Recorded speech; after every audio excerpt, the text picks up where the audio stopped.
Chapter 8. The Raven. Hoplite scrambled up the tree easily as Lance screamed after him to take the would-be assassin alive. He knew that very well. He would take him alive to interrogate him first. After Hoplite was done, the Watchers could have whatever was left of the poor fool. Surely they would like to question the Self as well. For certain the mysterious attacker had to be one of them. Otherwise, where would he have gotten the color-shifting cloak? Who was to say that it wasn't them who sent this killer? He wore Watcher's garb after all. The assassin had to have gotten it from somewhere. He knew that the Watchers couldn't be trusted, but to attack him in this way? Why not send their entire force to kill him as soon as he was out of armor? The fiends were a problem, yes, but only one assassin wouldn't be enough to get the job done. But then again, the Watchers didn't know that. They had not filled Lance in on this assassination plan, apparently, based on her reaction. Perhaps he should hold his judgments before shifting guilt on all the Watchers. This could be a rogue trying to take matters into their own hands. He scaled the tree quickly, driving his fingers deep into the bark with his gray rock-hard fingernails as the assailant fled. Pistol clenched between his teeth as he ascended. He felt the bark press into the pads of his feet as he used them to quicken his ascent, his hands providing the grip with his abnormally strong nails. An accidental mutation during his infusion. One he'd never thought he'd find use for on the battlefield aside from ripping through flesh, till now. When he finally crested the high branch he had been shot at from, he saw that other Watchers were speeding towards the attacker, hopping through branches with practiced grace. The assassin, though, was far faster. The speed by which he leaped across the branches made Hoplite think of a paladin, the previous generation of super soldier. He knew, though, that this could not be one of them. The frame and height were too small. Paladins, while not quite as tall as hoplites, were still head and shoulders taller than ordinary humans. This was a man of middling height and width, no augments from Turna, certainly.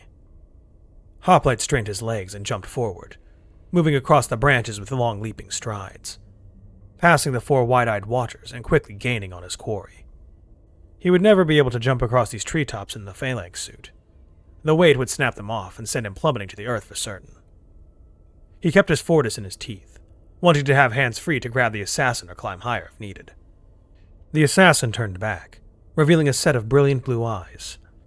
Hoplite was only 3 branches behind the man now, having closed the gap in merely a few seconds since the second bolt was fired. The killer's eyes widened in horror, and he turned his head back forward, trying to increase his pace from his already superhuman stride. Hoplite then promptly increased his own pace, quickly gaining on the elf until he was practically breathing down the killer's neck. Now being right behind the elf, it would be a simple thing to reach out and grab the man.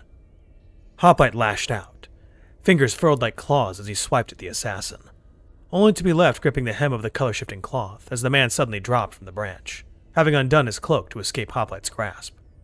The elf landed on the forest floor in a roll, quickly rising to continue his stride, as if he hadn't just dropped from a height that would break a normal man's legs.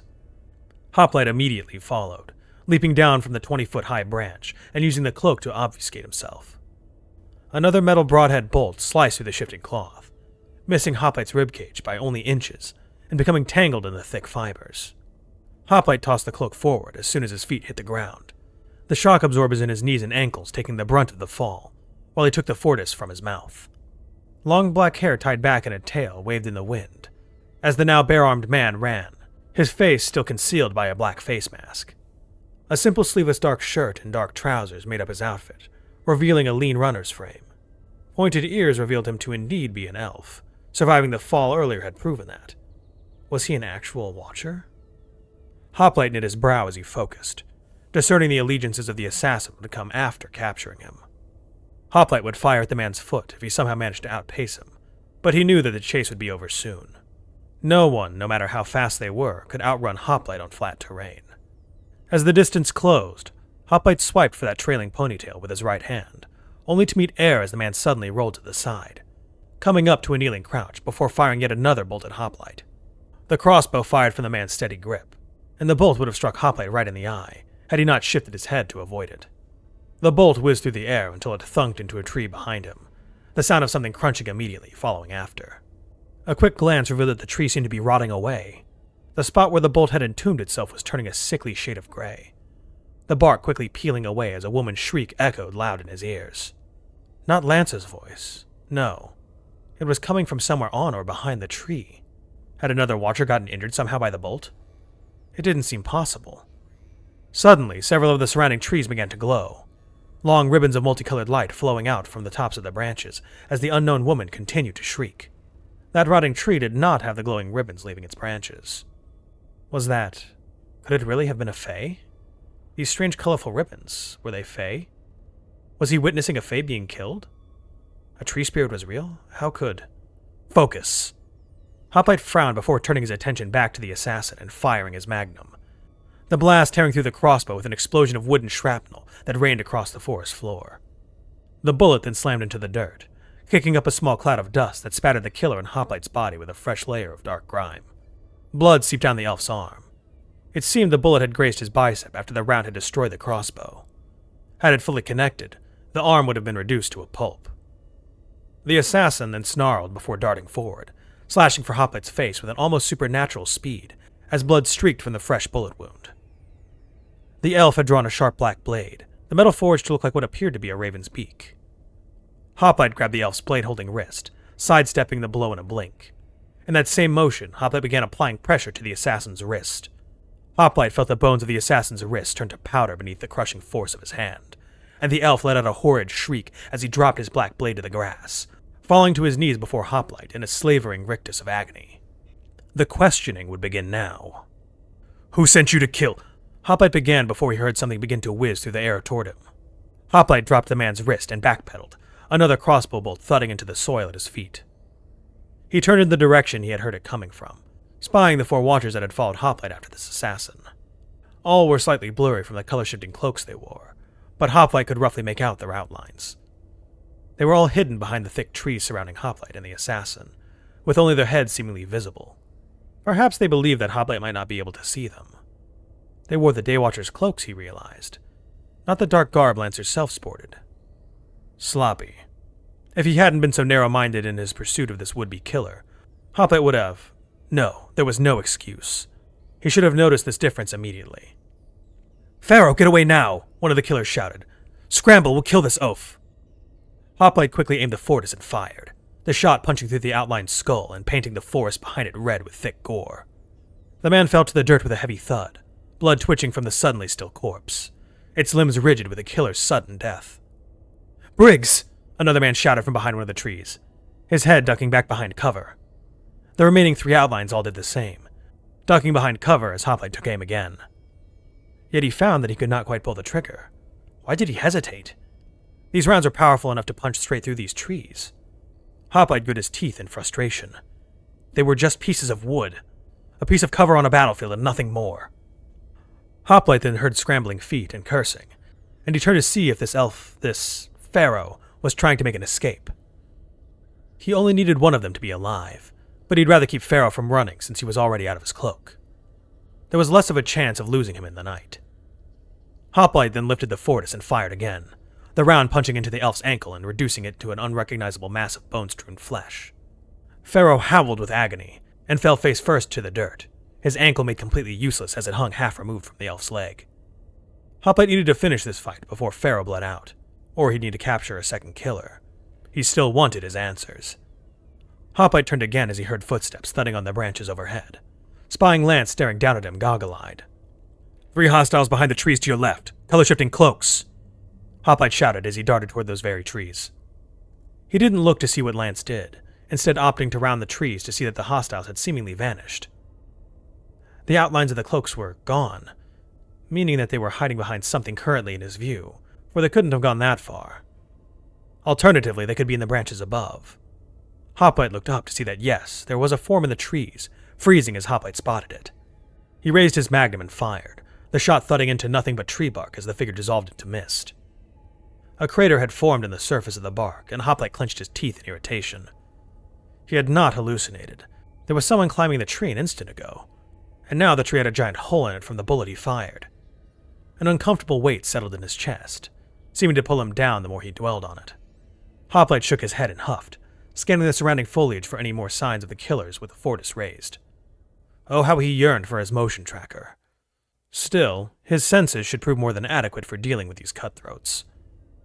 He then looked to the rigid corpse at his feet, and promptly ripped the cloak free, wrapping it haphazardly around himself.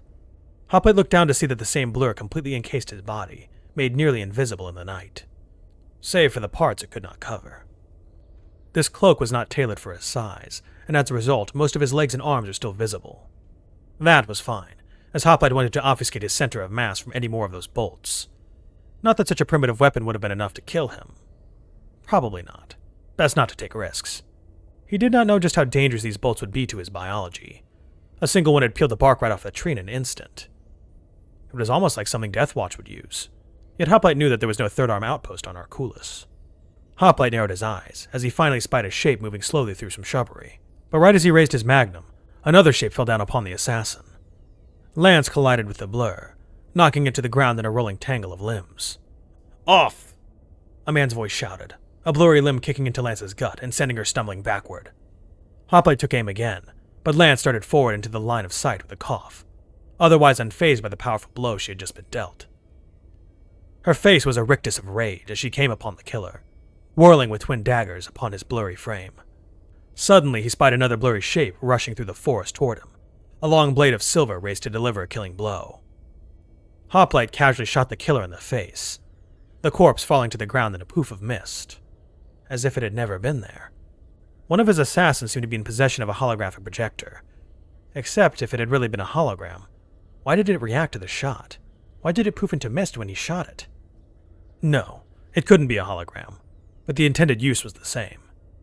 Whatever this mist hologram was, it was clearly being used to get Hoplite to waste his ammo. Perhaps the killer utilizing this strange tech was counting on Hoplite wasting every round before moving in for the kill. Indeed, another mist thing was already fast approaching. There had to be a difference between the blur making up this hologram and the blur of a real color-shifting cloak. The question was, what was the difference? He followed the outline of the thing all the way down to its... Where were its feet? Hoplite then eyed a cluster of stray rocks near the base of a tree, all about the size of his palm, and pocked with porous holes. He quickly moved over and snagged one up, immediately throwing it as hard as he could toward the being's head. The heavy rock phased through the mist creature, and it dissipated, the rock smashing into a tree and sending its fruits falling to the forest floor. No feet meant it was fake. He then eyed two more fast-approaching figures in the night, and traced their outlines to see that one indeed did have feet. Hoplite then scooped up another rock, a bit of frugal inspiration taking hold of him, as he reared back his arm to fling the stone toward the figure. The shape cursed as it saw Hoplite take aim, barely sidestepping the projectiles that whizzed right past his head. This assassin was fast to avoid that, but not fast enough to dodge the second baseball-sized pebble that Hoplite had scooped up following the first. This one collided with the blur's chest, a sickening crunch reaching Hoplite's ears over the sound of clashing steel. The assassin fell to the ground in a coughing fit that only lasted seconds before he expired. That was 2 of 4 hostiles neutralized, 1 disabled. That meant that 2 were still left to deal with, one of which was preoccupied with fighting Lance. Her daggers glinted green in the bright moonlight, sparks flashing between every collision between her blades and the assassin's sword. The man was clearly proficient in the art of using a blade, deftly parrying and dodging blows that would have instantly killed him. Yet he was completely on the defensive, unable to attack due to Lance's furious assault. It was all he could do to avoid having his neck sliced open, it seemed. Hoplite then lifted another rock, and took aim for the thief's head before something thudded into him. He looked down to his shoulder, seeing that a crossbow bolt had sunk half an inch into his bare flesh. Blood the color of hot magma seeped from the fresh injury, and Hoplite scowled, his eyes tracing the impact zone to the top of a tree. How had he not heard that bolt coming? He'd been able to hear every single one prior to this one. It was not that he was distracted. He had been preparing for a shot to be taken at him, and he had been ready to react once he heard it coming. This time, however, it had gotten past him. Was something faulty with his sound enhancers? No, nothing was faulty. He could pick out the sounds of crickets and terrified toads over the sound of Lance's furious assault. How had the bolt been silenced then? He threw the rock at the outline, the head-sized pebble colliding with a crunch. The assassin immediately let out a pained shriek, a crossbow falling to the ground from a thick tree branch high above. Hoplite must have struck an arm then. He had been aiming for the head, but... A sudden dizziness came over Hoplite then, and he found that the world began spinning violently. He braced himself against a nearby tree, ripping out the bolt in his arm and retching bile onto the dirt. It had to be the poison that had killed that tree earlier. Boiling hot water now flowed around the wound, the veins across his arm all popping as the limb flexed without Hoplite's control. Whatever this stuff was, it had to be strong to be affecting Hoplite in this way. Not even cyanide was capable of rendering him to this hot misery. He fell to his knees, coming to rest in the puddle of vomit he had just produced. It likely could not kill him, Hoplite knew that. But his body would be in a rictus of agony. If he let his body process this on his own, he would be made useless for potentially minutes. And this was all assuming that the poison wasn't capable of just outright killing him. Hoplite could not allow himself to risk death, no matter his confidence in his body's own great ability to process poison. Hoplite did not like it, but there was only one choice available to him now. He activated his blood filtration system. With just a thought, Hoplite felt his blood vessels begin constricting. Painfully at first, his veins visibly sinking within his flesh to produce deep furrows. He felt faint, his vision darkening for a brief moment as all blood flow ceased. A few seconds of horrid vulnerability passed, before the light finally returned to his eyes, the boiling pain in his veins having completely dissipated as the filter finished its work. Hoplite then spat a thick glob of vile-tasting spit onto the grass at his feet, the blades immediately turning gray on contact with the filtered poison. He looked up to the tree to see that the hostile had retreated in the few seconds Hoplite had been disabled. But he hadn't gone far. "Hold still, Pharaoh. The house of Ficon is not easily built, and if you keep fidgeting... There is a hole in my ankle!" Hoplite heard Pharaoh practically hiss. Hoplite then rounded the tree, grabbing up a rock and taking aim at the head of the escaped hostile. Oddly enough, his arm seemed to be just fine, based on how the blur standing over Pharaoh handled the mangled ankle with two open hands. Did this killer have the same capabilities Twindale did for healing? Had he healed his own wound as well? Before Hoplite hurled the rock, he saw a glow begin emanating from the killer's hands. Unlike Twindale's healing glow, this one was a light shade of leaf green. Curious, Hoplite held back his rock, wanting to see if there was something he'd be able to discern from the healing. If they really were nanobots, there would be a sort of grain to the air surrounding it. Clouds of nanobots tended to fly outside of wounds, making the air appear incredibly dusty. When Twindale had utilized her healing, Hoplite had been too focused on the healing itself to make note of the air surrounding her hands. To his utter shock, there wasn't any grain in the air surrounding the glow. It was just clear. The green light seemed to travel from Pharaoh's ankle all the way up to his shattered wrist. In a matter of seconds, the spattered ankle had reknit itself, and the squished wrist had ballooned out to its original shape. Pharaoh had been completely healed. Was there truly something to all this talk of magic? He grit his teeth in frustration before hurling the rock full force at the killer's head. Pharaoh screamed in horror as the rock impacted with the skull, the rock caving in the temple of his fellow assassin and sending the body crashing to the earth as a twitching mass of dead flesh. "Mooney!" Pharaoh screamed as he shakily swiped away stray bits of flesh from his brow. Blood and brain matter spattered the dark-haired elf from head to toe, lower lip quivering as he hovered over the body. Hoplite shot forward, ready to crush Pharaoh's legs before he could attempt an escape. "Come back here and face me, Fey Killer!" he heard Lance call out. "You will not escape the Watchers. The wrath of the Ilum is upon you, coward!" It sounded as if Lance had sent her quarry fleeing. Whether she would give pursuit or not was unknown, but right now Pharaoh needed to be disabled. Hoplite leaped, intent on grabbing Pharaoh's legs to shatter them, but unfortunately the elf was already rolling back and away from him. Hoplite landed heavily, immediately lunging forward to grab and crush Pharaoh's kneecap. Hoplite was forced to dodge back as Pharaoh lashed out with his black blade, barely missing Hoplite's throat by inches. No one but a Hoplite would have been able to avoid that blow. Pharaoh had to be augmented in some way for him to move that quickly, either a synaptic stimulator or a precog implant, though the latter was incredibly unlikely. Precogs weren't even out of testing yet. There was no way there would be one on this planet, much less installed on a local. Pharaoh launched forward again, his eyes ablaze with hot rage as he moved to deliver another slash, this one aimed at Hoplite's chest. He moved back again, barely dodging the blow as the blade sliced through the collar of the color-shifting cloak Hoplite commandeered. A sharp thing indeed for it to have cut through the thick cloak as if it were only air. The cloak fell to the forest floor as Hoplite jumped back from one final blow, his cool golden eyes locking onto Pharaoh's enraged blues as the assassin lashed out, intent on cleaving through Hoplite's ribs. Hoplite batted away the blow, smacking the flat of the blade with the fortis and flinging the elf's arm upward. Pharaoh stumbled for the briefest of instants before he rolled with the momentum, coming to a kneel a few feet away from Hoplite. The assassin never got a chance to stand from the roll. Hoplite clicked on the fortis's safety, gripping it between his teeth firmly as he charged at the wide-eyed Pharaoh with reaching hands, fingers wrapped around the elf's lean shoulders and squeezed hard. Hoplite's stone-like fingernails bit into the flesh of the assassin's shoulders, drawing blood and eliciting a cry of agony from the elf.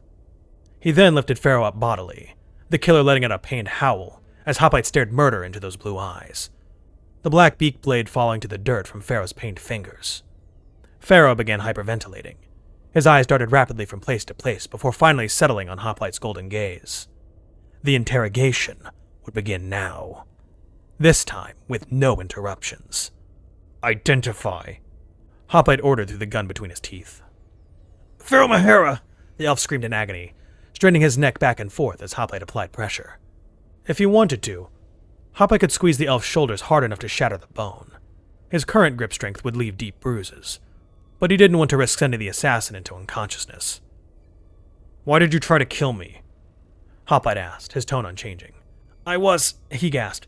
"We were paid to do it." The elf winced as blood dribbled down his bare arms and over Hoplite's squeezing fingers. Pharaoh groaned through clenched teeth. A day watcher!" "Name," Hoplite commanded. "You caught him already?" he heard Lance say from behind him. He turned his head to see her and other watchers gathering around him and Pharaoh, some looking with awe. Yes, looking at the assassin with awe, and sparing some strange looks for Hoplite. Was that fear, or was it confusion? Both? It didn't matter. Why did Lance not go after the other assassin? Why were these watchers not doing so? Pharaoh gasped out before Hoplite could ask Lance just those questions. "Didn't give names. Came to me in mist form. I couldn't see his face, but he gave us those cloaks," he continued through clenched jaws. "Are you a watcher?" Hoplite asked flatly. "I ain't a watcher. Fella just hired me because he heard me and my crew was the best. Didn't tell me why he wanted you dead, but I didn't ask." Pharaoh groaned, shaking his head. "How long have you been after me?" Hoplite asked, applying a bit more pressure and feeling the bones creaking through Pharaoh's flesh. 3 days, he said through heaving pain breaths. "Been waiting for you to get out of that armor." Hoplite's eyes narrowed. Not one watcher had seen Pharaoh? Perhaps they had, but none had apparently thought to question him. Pharaoh was an elf wearing a watcher's cloak, after all. For that matter, Hoplite himself could have seen Pharaoh a dozen times in the last couple of days, and not thought anything was amiss. He would be keeping an even keener eye on the watchers from now on. Hoplite set him down on the ground without loosening his grip, and promptly stomped on Pharaoh's right foot.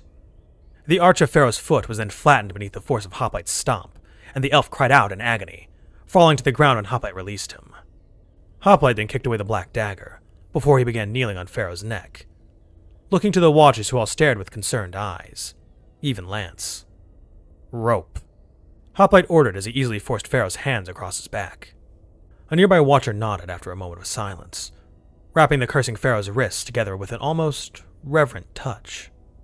He wouldn't be making any escape bound like that, and even if he found a way to escape those bindings, his crushed foot would ensure that he couldn't outrun a turtle. Hoplite stood, looking down at the glaring Pharaoh. That mask was doing little to conceal the hate plastered across his face. Not from around here and hired by someone who wanted Hoplite dead.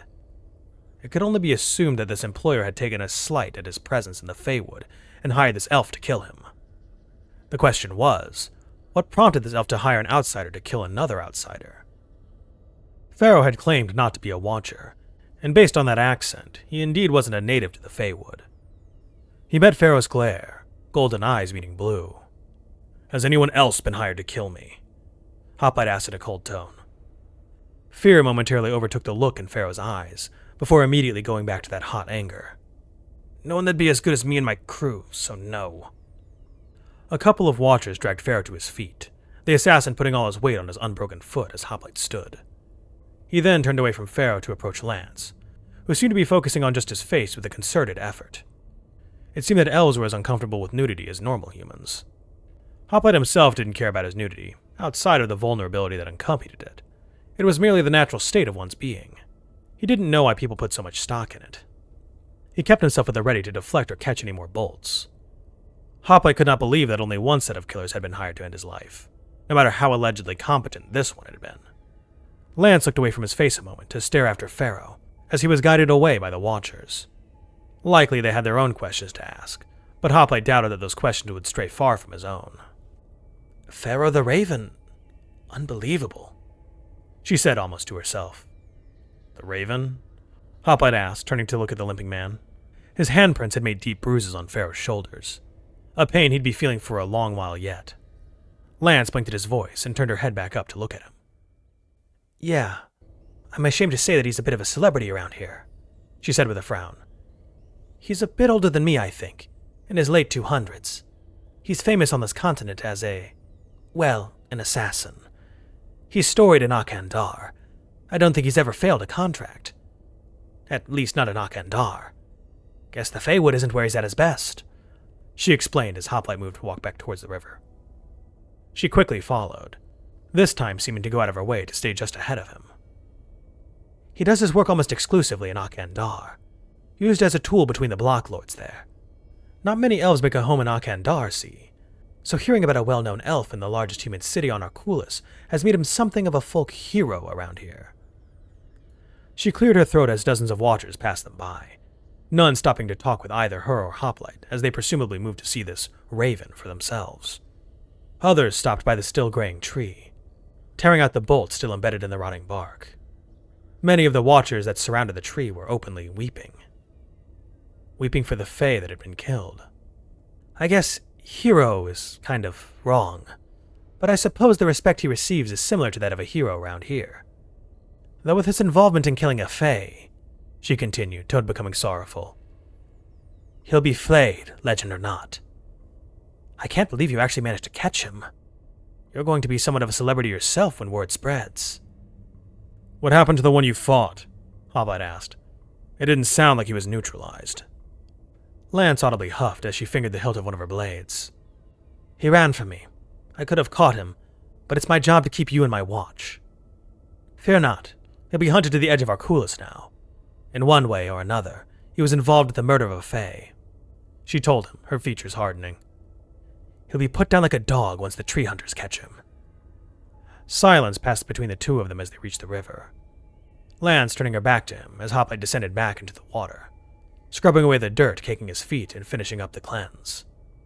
The orange blood on his shoulder had already dried by the time he stepped into the river, and the wound that had been inflicted was already completely healed. It disappeared the instant the bolt had been removed. When he was finished, he crawled up out of the river and moved past Lance toward the direction of the pod. He didn't want to stay out of the armor longer than was necessary. So, Lance said, you feeling okay? She asked, tone concerned. I don't like to speak unless necessary, Hoplite replied. She let out a relieved breath. Oh, thank Dre. I thought you were angry with me. Hoplite frowned and actually turned back to her, looking her in the eyes. She seemed bemused as she looked into his eyes, though why he could not say. Why would I be angry with you? Hoplite asked. I was assigned to watch you, Hoplite. That does mean keeping you from causing trouble, but it also means keeping you from harm. I failed, she said with a deep frown. Hoplite furrowed his brow. The last few days had been spent constantly fighting fiends. She certainly hadn't been too concerned with protecting him then. Then again, perhaps when he was in his armor, she was confident that he could not be harmed. When Hoplite had emerged from his pod naked, she did seem to pay more attention to her surroundings, but he had simply chalked it up to nighttime caution. I am unharmed. You didn't fail, he said, turning back ahead. Well, I suppose that's true, she said after a moment. Hoplite didn't reply. Those adventurers we met earlier were going to the Fiend Wall to help shore up the defenses, Lance said. Do you want to head that way? We can probably catch up to them with how we've been going the last few days. Hoplite considered. They were out of fiends to kill out here, and unless the gap in this Fiend Wall was fixed, they would continue to pour in. With all pests, the best thing to do was to eliminate them at the source. In this case, the Fiend Wall. We'll need to take supplies with us. You said before that the journey was 3 days, so we will need to pack for that, he told her. When we reach the Fiend Wall, I'll eliminate enough to where the breach can be safely rebuilt, he continued. And after that, we'll see who sent Pharaoh to kill me. He turned to look at her and she grinned, nodding her response. Another 3 days of travel, or perhaps just one. Hoplite supposed that he could just sprint all the way there. That would still be yet another day spent out of contact with any sort of Aetharn personnel. Unless the breach was caused by a falling pod. The thought quickened his pace as he rushed for his shuttle. What if they were buried beneath the rubble? The supplies within couldn't last them forever. He had to hurry.